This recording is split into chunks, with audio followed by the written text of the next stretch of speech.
Question number 7 है अ chord of a circle of radius 12 centimetre subtends an angle of 120 degree at the center। देखो ये एक circle है, ये कॉर्ड है हमारी ए बी, सेंटर सर्कल का ओ है, रेडियस है 12 सेंटीमीटर यानी ओ ए और ओ बी 12-12 सेंटीमीटर है और सेंटर पे कितना एंगल बना रही है कॉर्ड 120 डिग्री यानी ये जो एंगल है ये ए ओ बी, ये जो एंगल है ये 120 डिग्री है। ठीक है, find the area of the corresponding segment of the circle. अब करस्पॉन्डिंग सेगमेंट, अब इस कॉर्ड के करस्पॉन्डिंग में सेगमेंट कौन सा है? ये है भाई हमारा सेगमेंट, ये वाला। यहां पे मान लेता हूं थोड़ी देर के लिए कोई पॉइंट P है, तो सेगमेंट कौन सा हुआ? A P b. इस सेगमेंट का हमको एरिया निकालना है। ठीक है, तो देखो सेगमेंट का एरिया निकालने का डायरेक्ट फॉर्मूला तो कोई हमारे पास है नहीं, हमने सीखा है सेक्टर का एरिया निकालो और उसमें से ट्राइंगल का एरिया माइनस कर दो, तो जो बचेगा वो सेगमेंट का एरिया बचेगा। तो क्या करेंगे हम? एरिया ऑफ सेगमेंट, सेगमेंट कौन सा? एपीबी, ए पी बी बराबर किसके बराबर है? ये area of sector, area of sector. कौन सा सेक्टर? सेक्टर ये रहा O A P B minus area of triangle. कौन सा triangle? O A B, area of triangle O A B. ठीक है, अब एरिया ऑफ सेक्टर का फॉर्मूला तो हमने सीखा है। क्या सीखा भाई? Theta by 360 into pi r square. लगा दो,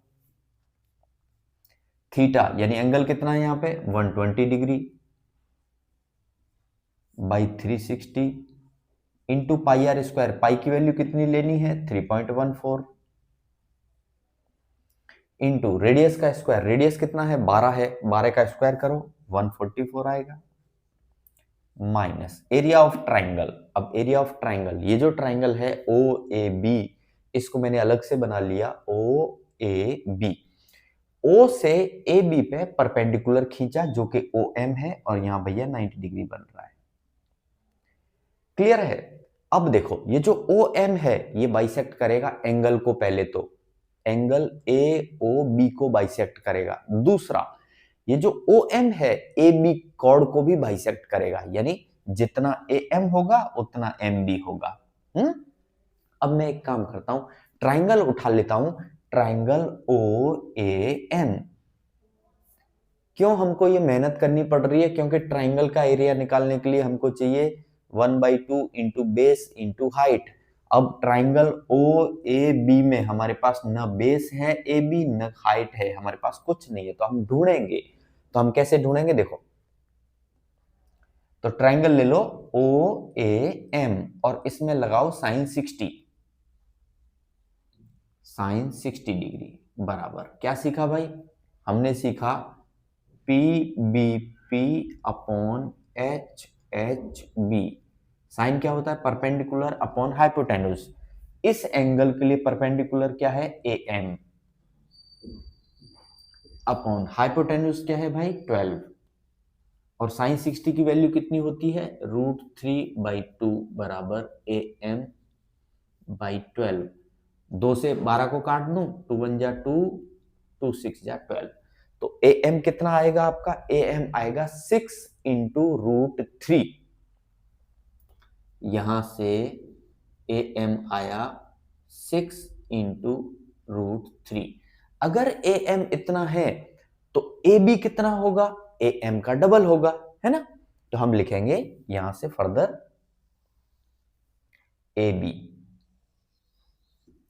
क्या निकल के आएगा हमारा? ए बी, ए बी बराबर ट्वाइस ऑफ ए एम, और ए बी बन जाएगा हमारा, इसका डबल करो तो ये बनेगा 12 इंटू √3 सेंटीमीटर। ए बी निकल के आया, लेकिन मुझे ओ एम भी चाहिए, हाइट भी चाहिए ना, परपेंडिकुलर भी चाहिए ना। चलो, तो अब मैं लगाऊंगा cos 60, cos 60 डिग्री। क्या होता है भाई? बेस अपॉन हाइपोटेन्यूज, बेस क्या है, ओ एम, अपॉन हाइपोटेन्यूज क्या है 12, और cos 60 की वैल्यू कितनी होती है 1/2, तो 1/2 बराबर ओ एम बाई 12, 2 से कट करो 6 टाइम, तो ओ एम कितना आएगा, ओ एम बराबर आएगा 6 सेंटीमीटर। अब आपके पास सब कुछ है, ओ एम यानी ट्राइंगल ओ ए बी के लिए क्या हो गई, हाइट हो गई, ए बी यानी ट्राइंगल ओ ए बी के लिए क्या हो गया, बेस हो गया, लगा दो भाई, माइनस, तो ये ट्राइंगल का एरिया कैसे निकालेंगे, -1/2 इंटू बेस, बेस क्या है हमारा ए बी, और वो कितना निकाला हमने निकाला 12 into root three, 12 into root three into height, height क्या है हमारी 6 है। ठीक है, अब जो कट हो रहा है कट कर देते हैं जल्दी से, देखो 0 से 0 कट, 12 1 जा 12, 12 3 जा 36, 2 से 12 कट रहा है, 2 1 जा 2, 2 6 जा 12, बचा क्या भाई हमारे पास 3.14 इंटू 144 डिवाइड बाई 3, तो हमारे पास बचा 3.14 इंटू 144 डिवाइड बाई 3, तो इधर बचा माइनस, इधर क्या बचा 6 इंटू 6 यानी 36 इंटू रूट थ्री की वैल्यू हमको दी है 1.73, ये बचा। अब मैं जल्दी से सॉल्व कर देता हूं, तो ये है हमारा 3.14 इंटू 144 डिवाइड बाई 3, सो भाई ये बनेगा 150.72 माइनस, अब ये है हमारा 36 इंटू 1.73, ये बनेगा 62.28। अब दोनों का डिफरेंस कर देते हैं हम, तो 150.72 माइनस, ये बनेगा 88.44, और एरिया है इसलिए यूनिट क्या आएगी सेंटीमीटर स्क्वायर, क्योंकि पूरा क्वेश्चन सेंटीमीटर में दिया गया है। तो ये था गाइज हमारा सवाल। ओके।